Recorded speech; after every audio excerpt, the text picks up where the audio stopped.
Assalamualaikum warahmatullahi wabarakatuh. Alhamdulillahirabbil alamin wa bihi nasta'inu ala umuri dunya waddin wal 'aqibatu lil muttaqin wa la 'udwana illa 'alal zalimin. Wassalatu wassalamu ala sayyidil mursalin wa ala alihi wa sahbihi. Bapak Ibu yang dirahmati oleh Allah Subhanahu wa taala, di pertemuan yang lalu kita telah mengetahui kualitas dan keutamaan atau kekhususan yang ada dalam surat Al-Fatihah. Pada kesempatan ini kita akan menilik lebih dalam makna ayat per ayat yang ada di dalam surat Al-Fatihah itu. Sehingga kenapa surat Al-Fatihah ini menjadi surat yang sangat spesial, dikatakan sebagai induknya Al-Quran. Di nama surat Al-Fatihah itu banyak. Yang disebutkan dalam kitab tafsir ini ada 10. Al-Imam Al-Qurtubi menyebutkan, sebagaimana juga Imam As-Suyuti menyebutkan ada 25 nama. Dalam kitab ini diringkas dalam 10 nama. Jadi surat Al-Fatihah itu yang pertama namanya Al-Fatihah. Yang kedua, kenapa namanya Al-Fatihah? Karena pembuka Al-Quran. Jadi ketika buka mushaf yang ketemu pertama kali adalah surat Al-Fatihah. Jadi dinamakan Al-Fatihah. Yang kedua, Ummul Quran. Ummul Quran, induknya Al-Quran.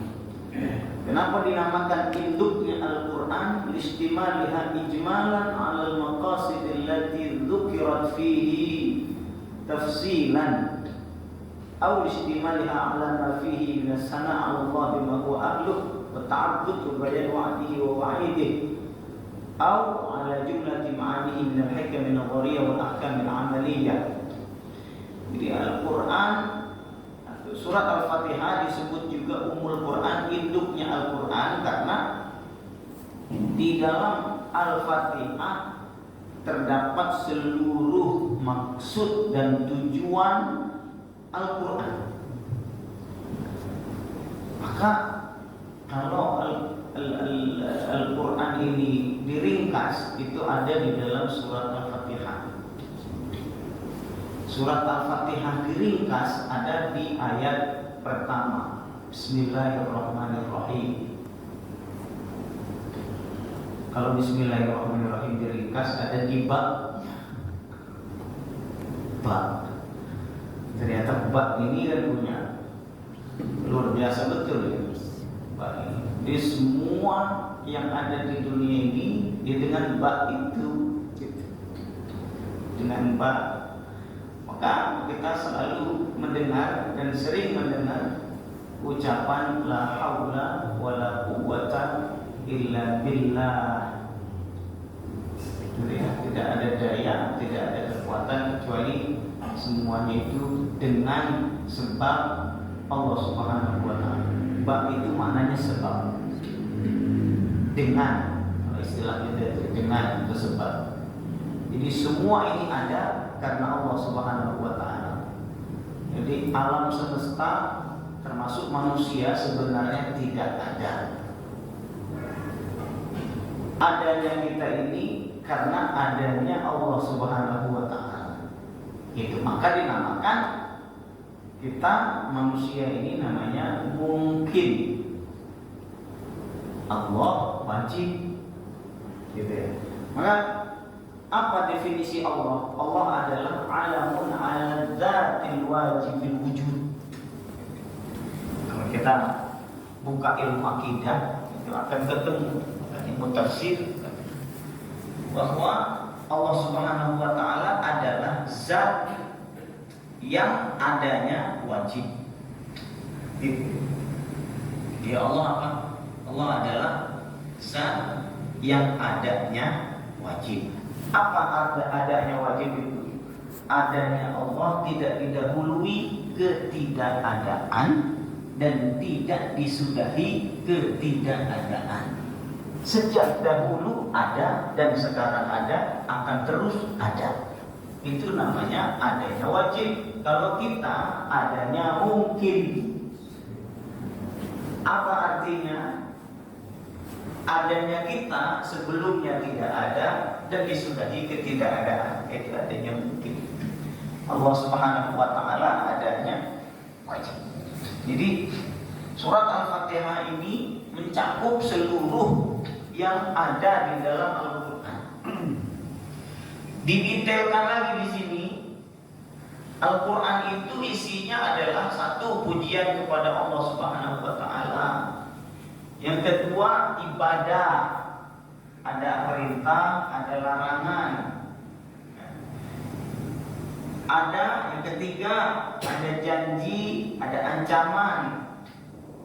Tiga ini isi di dalam Al-Qur'an. Dan semuanya ada di dalam surat Al-Fatihah. Ada pujian kepada Allah, alhamdulillahirabbil alamin. Ada ibadah, iyyaka na'budu wa iyyaka nasta'in. Ada janji, ya kan, orang yang diberi nikmat itu. Kemudian ada ancaman bagi orang yang menyeleweng, bagi orang yang menyeleweng, yang keluar dari jalan. Nah, ini isi Al-Quran secara keseluruhan ada di dalam surat Al-Fatihah. Atau sisi yang lain, Al-Quran itu ada akidah, teori, ada amali, perbuatan dalam Al-Quran. Kan ini terangkum di dalam surat Al-Fatihah. Ada amali, yaitu perbuatan orang-orang yang berada di jalan yang lurus. Ada akidah, karena meyakini Allah Subhanahu wa taala. Alhamdulillahirabbil alamin sampai Maliki Yaumiddin. Ini surat Al-Fatihah. Dinamakan juga Ummul Quran, induknya Al-Quran, karena seluruh Al-Quran ada di dalam surat Al-Fatihah.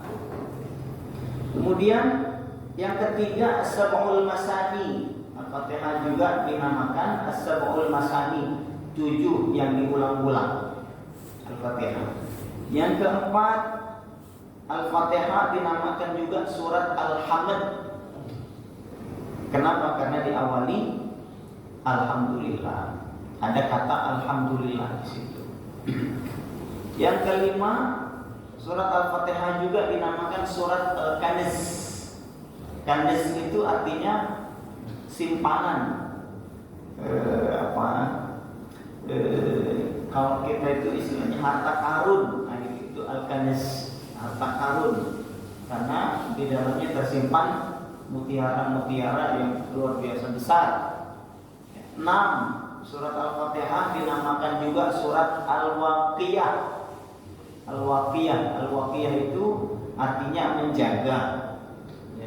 Surat Al-Fatihah dinamakan surat Al-Waqiyah karena surat Al-Fatihah dapat menjaga kita dari seluruh hal yang membuat kita berat, membuat kita susah, menjaga kita dari keburukan, maka dinamakan Al-Waqiyah. Surat Al-Fatihah juga dinamakan surat Asy-Syifa, yang ke-7. Surat Asy-Syifa. Kenapa? Karena ada hadis Nabi SAW bahwa surat Al-Fatihah itu adalah Asy-Syifa'u min kulli da'in, obat dari segala penyakit. Surat Asy-Syifa, sebagaimana yang kita jelaskan di pertemuan yang lalu. Ada orang yang kegigit ular, bacakan surat Al-Fatihah, atas izin Allah sembuh. Ada orang kesurupan, baca surat Al-Fatihah, atas izin Allah sembuh.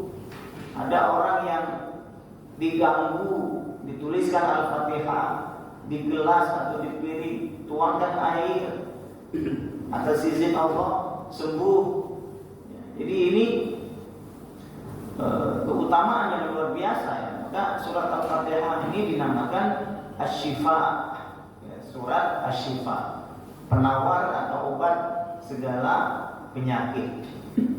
Tapi yang bacanya juga bukan sembarangan. Ya. Nanti pulang ada yang kesurupan baca Fatihah tambah tinggi lagi kesurupannya. Gitu. Ya. Karena ternyata setannya hafal Al-Fatihah dan ngerti artinya. Yang bacanya nggak ngerti artinya. Apalagi bisa merasakan Al-Fatihah itu. Ya, dan berbeda antara orang yang tahu dengan orang yang betul-betul merasakan. Saya tahu obat sakit perut. Apakah saya dokter? Enggak. Nah ini demikian. Saya tahu Al-Fatihah, saya bisa baca, gitu. Tapi apakah merasakan? Berbeda ya. Masalahnya berbeda. Maka kenapa sahabat Abu Dzar Al-Ghifari ketika baca Fatihah yang tergigit ular itu sembuh atas izin Allah karena takdir. Itu bukan sekedar baca, gitu. Tapi ada pemahaman yang luar biasa, betul keyakinan kepada Allah Subhanahu wa taala akan kesembuhan. Itu yang membuat bacaan dia berpengaruh. Sebagaimana yang dulu pernah disampaikan ketika Khalid bin Walid, ya, sahabat yang luar biasa, julukannya Sayfullahil Maslul, pedangnya Allah, itu Khalid bin Walid. Karena semua perang yang dipimpin Khalid bin Walid pasti menang, maka dijuluki Sayfullah, pedangnya Allah. Ketika ditantang oleh orang-orang Yahudi, kalian ini umat Islam, mau apa-apa bismillah, mau ini bismillah, mau makan bismillah, mau minum bismillah. Coba nih Khalid bin Walid, Anda minum nih racun. Kalau bismillah ente itu bisa nyelamatin, kita masuk Islam.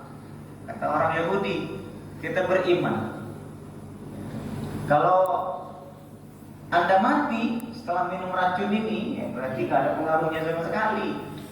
Untuk apa kita yakini? Gitu ya.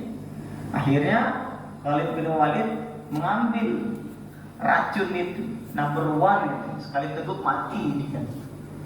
Ketika mau minum, mengucapkan bismillah, bismillahirrahmanirrahim, diminum. Ditunggu nggak mati-mati. Masuk Islam nggak Yahudinya? Enggak. Nah itulah. Yang kedelapan, surat Al-Fatihah juga nama lainnya adalah surat Al-Kafiyah. Surat Al-Kafiyah. Kenapa dinamakan Al-Kafiyah? Kafiyah itu mencukupkan, mencukupi. Kenapa dinamakan Al-Kafiyah? Karena surat Al-Fatihah ini mencukupkan dia dari yang lain. Yang kesembilan, surat Al-Fatihah dinamakan juga surat Al-Asas. Al-Asas, asas ini udah jadi bahasa Indonesia. Asas artinya fondasi, ya. Karena disinilah fondasi keimanan, fondasi peribadatan, dan fondasi akhlak di surat Al-Fatihah.